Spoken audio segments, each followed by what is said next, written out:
नमस्कार. आज मी एका अशा पुस्तकाबद्दल बोलणार आहे जे स्त्रीच्या अशा एका अधिकारावर भाष्य करतं जो अधिकार पुरुषांना कदाचित कधीच पूर्णपणे समजला नाही. आणि कदाचित हे विश्लेषण ऐकल्यावर सगळेच नाही पण काही पुरुष मंडळी माझ्यावर नाराज होऊ शकतात. पण जे मला या पुस्तकातनं आणि आयुष्याच्या अनुभवातनं जाणवलं ते मी प्रामाणिकपणे मांडण्याचा प्रयत्न करणार आहे. ह्या पुस्तकाचं नाव आहे ए रूम ऑफ वन्स ओन. लेखिका आहे वर्जिनिया वुल्फ. साल 1928, इंग्लंड. ही फक्त एक लेखिका नव्हती, ती खोल विचार करणारी एक स्त्री होती. 1882 इंग्लंडमध्ये तिचा जन्म झाला होता. त्या काळात समाज पूर्णपणे पुरुष प्रधान होता. स्त्रियांना स्वतंत्र करिअर, इंटेलेक्च्युअल फ्रीडम, स्वतःचं मत, स्वतःसाठी आयुष्य हे सगळं सहज मिळत नव्हतं. वर्जिनिया लहानपणापासून खूप बुद्धिमान होती, पण तिच्या आयुष्यात खूप दुःखही होती. आईचं लवकर निधन, मानसिक संघर्ष, एकटेपणा, डिप्रेशनचे काही प्रसंग हे सगळं तिनं अनुभवलं. पण ह्याच अनुभवांनी तिचं लेखन फार खोल बनत गेलं. ती ट्रॅडिशनल पद्धतीने कथा लिहित नसे. तिला माणसांच्या आतील विचारांमध्ये रस होता. म्हणून तिच्या लिखाणामध्ये शांतता, लोनलीनेस, स्त्रीमन, नात्यातील अंतर, अस्तित्वाचे प्रश्न हे वारंवार दिसायचं. तिची सर्वात मोठी गोष्ट म्हणजे ती स्त्रीवाद किंवा नारी शक्तीला अशी ओरडून ओरडून मांडत नाही. ती प्रश्न विचारते शांतपणे, आणि त्यामुळे तिचे विचार अजून जास्त आत जातात. ए रूम ऑफ वन्स ओन या पुस्तकाची जी लेखिका आहे वर्जिनिया वुल्फ, तिला एकदा ह्या कथानकामध्ये एका महिला कॉलेजमध्ये लेक्चर द्यायला बोलवलं जातं. विषय दिलेला असतो वुमन अँड फिक्शन, म्हणजे स्त्रिया आणि साहित्य. पहिल्यांदा ऐकताना हा विषय साधा वाटतो, पण वर्जिनिया विचार करू लागते. इतिहासामध्ये महान पुरुष लेखक इतके दिसतात, पण स्त्रिया कमी का दिसतात? स्त्रियांमध्ये प्रतिभा कमी होती का? की त्यांना स्वतःसारखं जगण्याची संधीच कमी मिळते? या प्रश्नांची उत्तरं शोधत शोधत ती विचार करत कॉलेजच्या परिसरामध्ये फिरत असते. शांत रस्ते, जुन्या दगडी इमारती, हिरवळ, ती विचार करत करत चालत असते. तेवढ्यात तिथला एक कर्मचारी धावत येतो आणि तिला थांबवतो. मॅडम, तुम्ही इथे चालू नाही शकत. का? कारण ह्या हिरवळीवरून तुम्ही चालताय ना, तिथे फक्त पुरुषांना चालण्याची परवानगी आहे. वर्जिनिया शांतपणे तिथून खाली उतरते. हा प्रसंग वाचताना काही क्षण मी थबकलो, कारण आपण पुरुष अशा अनेक गोष्टी इतक्या सहजपणे जगतो, उपभोगतो की त्या गोष्टी स्त्रियांसाठी कधी कधी प्रिव्हिलेज असू शकतात, हे लक्षातच येत नाही. कदाचित म्हणूनच स्त्रीच्या शांततेमध्ये इतिहास दडलेला असतो. वर्जिनिया पुढे लायब्ररीमध्ये जाते. मोठमोठी दारं, जुन्या पुस्तकांचा वास, शांत कॉरिडोर्स, पण तिथे तिला आज जाऊ दिलं जात नाही. वर्जिनियाला लायब्ररीमध्ये प्रवेश नाकारला जातो. कारण काय? तर म्हणे महिलांना लायब्ररीमध्ये प्रवेश करायचा असेल तर कुणीतरी पुरुष प्रोफेसर सोबत असणं आवश्यक असायचं. वर्जिनिया तिथूनही शांतपणे परत फिरते आणि तिच्या मनामध्ये एक प्रश्न उभा राहतो. ज्ञानाच्या दारापाशीही स्त्रीला थांबावं लागतं? हे पुस्तकातील प्रसंग वाचताना मी बराच वेळ विचार करत बसलो. माझ्या मनात एक वेगळाच प्रश्न आला. पुरुष केव्हापासून स्त्रीला असं बंधनात ठेवू लागला असेल? खूप आदिम काळापासूनच. पुरुषाने हे ओळखलं असावं का की स्त्री ही एक प्राणी म्हणून पुरुषापेक्षा श्रेष्ठ आहे, सरस आहे?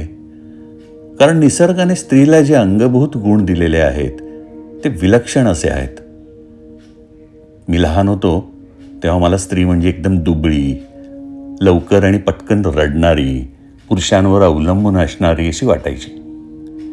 कदाचित आजूबाजूच्या समाजाने ते जे चित्र आपल्याला दाखवलं तीच मी समजूत करून घेतली होती.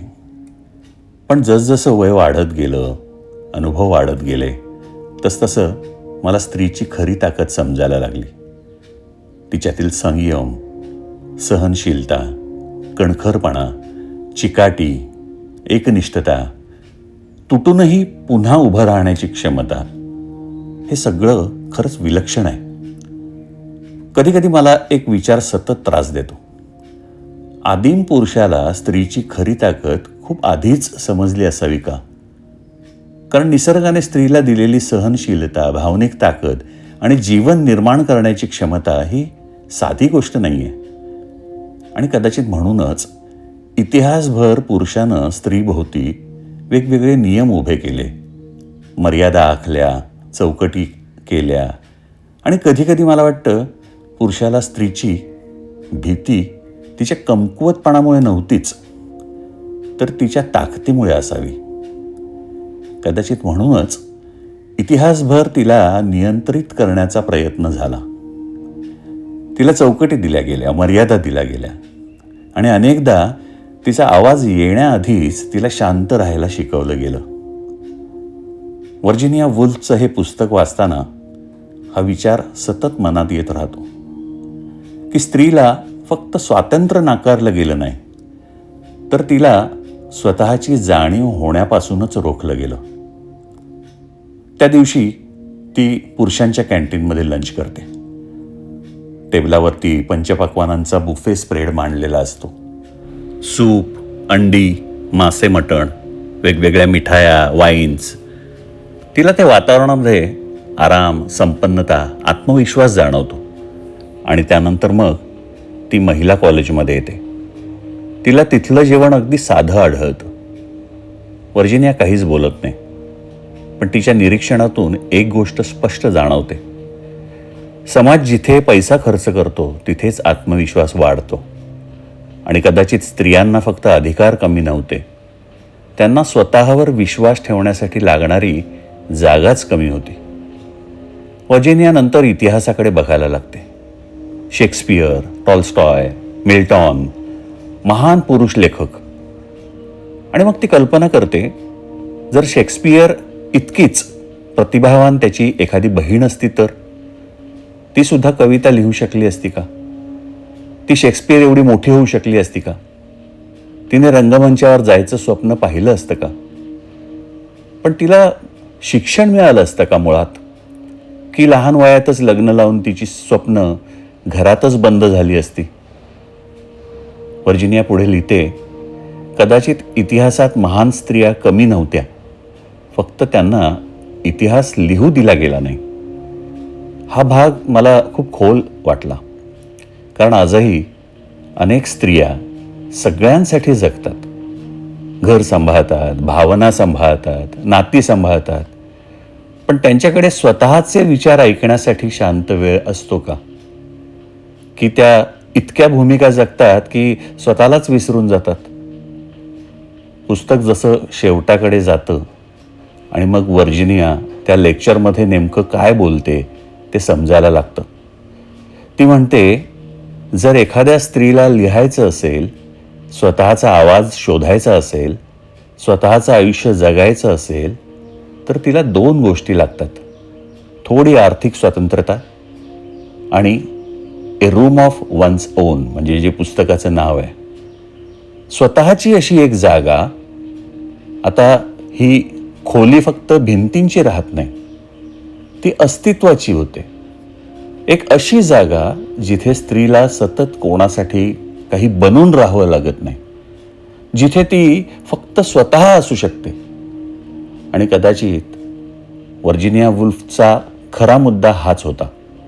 स्त्रीला प्रतिभा कमी नाहीये, पण प्रतिभेला वाढण्यासाठी शांतता लागते, वेळ लागतो आणि स्वतःचं आयुष्य लागतं. पुस्तक संपताना मला एक विचित्र शांतता जाणवली, कारण हा प्रश्न फक्त 1928चा राहत नाही, तो आजचाही वाटतो. आजही अनेक स्त्रिया स्वतःसाठी जगण्याआधी सगळ्यांसाठी जगतात. आणि खरं सांगू, कधी कधी मला वाटतं आपण पुरुष स्त्रीवर प्रेम तर करतो, पण नकळत पुरुषाचं हे जे प्रेम आहे ते तिला इतकं व्यापून टाकतं की ती स्वतःलाच भेटू शकत नाही. कदाचित प्रत्येक स्त्रीला आयुष्यात एक अशी जागा हवी असते जिथे ती कोणासाठी काहीही नसते, फक्त स्वतःची असते. आणि कदाचित तिथूनच तिचा खरा आवाज जन्म घेत असावा. या पुस्तकाचं विश्लेषण इथेच थांबवतोय. पण अशा कथा, अशी पुस्तकं, असं विश्लेषण जर आवडत असेल तर कृपया या चॅनलला सबस्क्राईब करा आणि आपले विचार मांडा. मला नेहमीच असं वाटतं की विचारांची देवाणघेवाण एक चांगला समाज घडवतो. फक्त हे करत असताना एकमेकांचा आपण आदर राखूया. धन्यवाद.